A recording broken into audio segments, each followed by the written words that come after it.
शिव कौन है? ईश्वर या पुरुष या पौराणिक कथा है शिव? कहते हैं कि शिव कौन है? क्या वे भगवान है या बस एक पौराणिक कथा, या फिर शिव का कोई गहरा अर्थ है जो केवल उनके लिए उपलब्ध है जो खोज रहे हैं? भारतीय आध्यात्मिक संस्कृति के सबसे अहम देव महादेव शिव के बारे में कई कथाएं और दंत कथाएं सुने को मिलती है, या फिर शिव का एक गहरा अर्थ है जो केवल उन्हीं के लिए उपलब्ध है जो सत्य की खोज में हैं हम लोग। जब शिव कहते हैं कि तो हमारा इशारा दो बुनियादी चीज़ों की तरफ होता है। शिव का शाब्दिक अर्थ है जो नहीं है। क्या शिव शून्य है? आज के आधुनिक विज्ञान ने साबित किया है कि इस सृष्टि में सब कुछ शून्यता से आता है और वापस शून्य में ही चला जाता है। इस अस्तित्व का आधार और संपूर्ण ब्रह्मांड का मौलिक गुण ही एक विराट शून्यता है। उसमें मौजूद आकाश गंगाएं केवल छोटी मोटी गतिविधियां हैं जो किसी फुहार की तरह है। उसके अलावा सब एक खालीपन है जिसे शिव के नाम से जाना जाता है। शिव ही वो गर्भ है जिसमें से सब कुछ जन्म लेता है और वे ही उसमें ही गुमनामी हो जाता है, जिनमें सब कुछ फिर से समा जाता है। सब कुछ शिव से आता है और फिर से शिव में ही चला जाता है। क्या शिव अंधकार है? शिव अंधकार है क्या? तो शिव के अस्तित्वहीन बताया जाता है। एक अस्तित्व की तरह नहीं, उनके प्रकाश नहीं अंधेरे की तरह बताया जाता है। मानवता हमेशा प्रकाश के गुण गाती है क्योंकि उनकी आंखें सिर्फ प्रकाश में काम करती है, वरना सिर्फ एक चीज जो हमेशा है वो अंधेरा है। प्रकाश का अस्तित्व सीमित है क्योंकि प्रकाश का कोई भी स्रोत, चाहे एक बल्ब हो या फिर सूर्य, आखिरकार प्रकाश बिखेरने करना बंद कर देगा। प्रकाश शाश्वत तो नहीं है, ये हमेशा एक सीमित संभावना है क्योंकि इसकी शुरुआत होती है और अंत भी अंधकार प्रकाश से काफ़ी बड़ी संभावना है। अंधकार में किसी चीज के जलने ही जरूरत नहीं, अंधकार हमेशा बना रहता है। अंधकार शाश्वत है, अंधकार सब जगह है। वो एक अकेले ऐसी चीज है जो हर जगह व्याप्त है।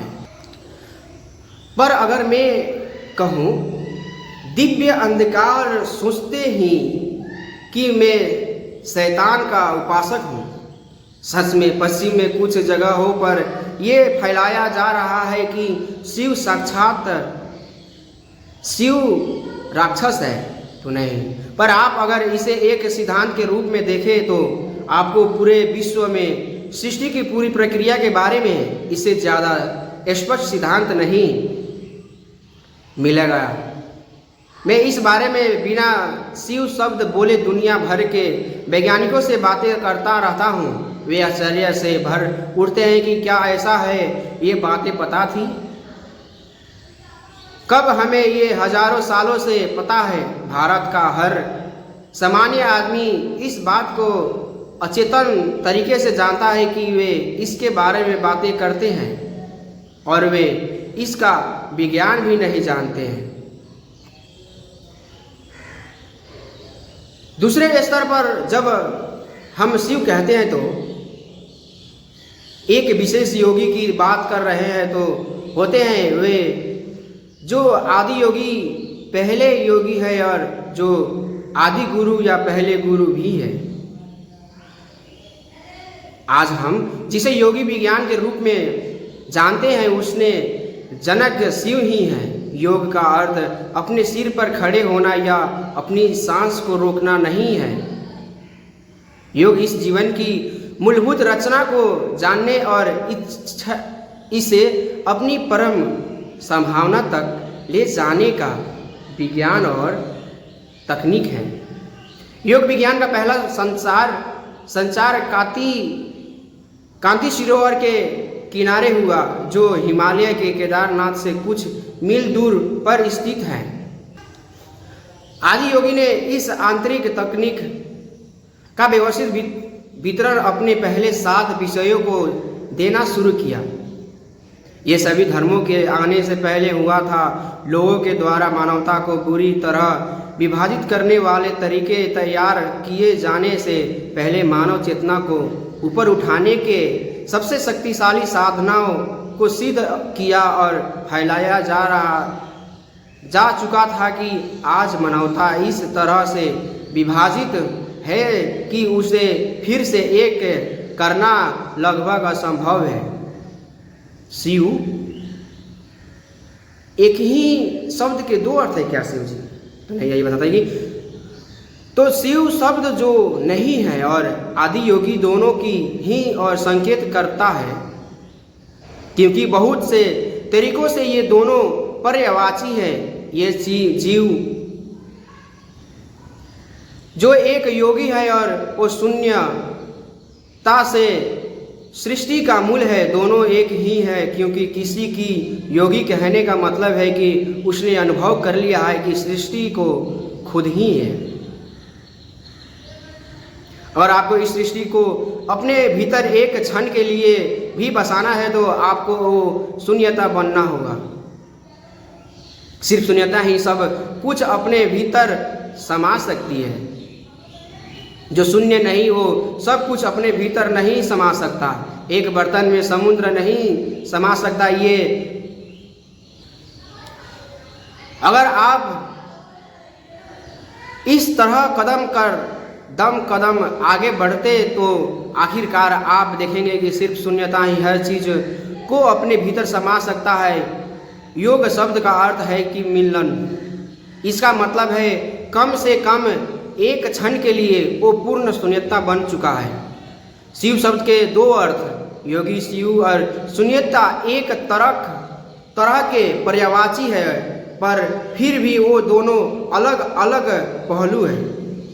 क्योंकि भारतीय संस्कृति धंध से भरी है, इसलिए हम एक पहलू से दूसरे पहलू पर आते जाते हैं।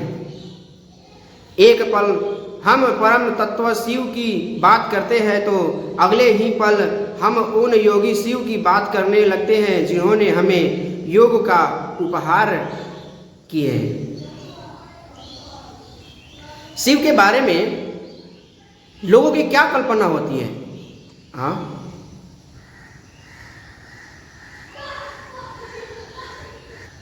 ये अफसोस की बात है कि शिव का परिचय ज़्यादातर लोगों के भारत के प्रचलित कैलेंडरों के जरिए हुआ है, जिसमें उन्हें भरे भरे गाल वाले नीलवनी व्यक्ति के रूप में दिखाया गया है।